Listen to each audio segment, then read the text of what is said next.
jangan. Pemanggilan ini klarifikasi tadi berapa lama itu kira-kira? Sekitar 1 jam lebih, sekitar 2 jam.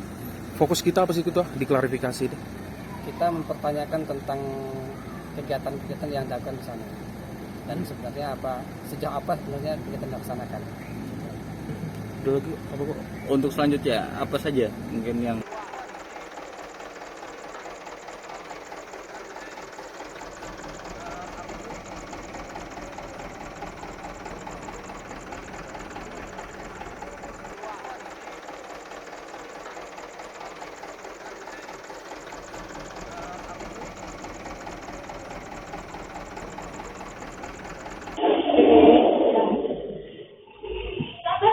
Halo, Mas, ini jangan dulu. Halo, Kadas. Kadas. Yo. Takut aja ambil ya. Iya.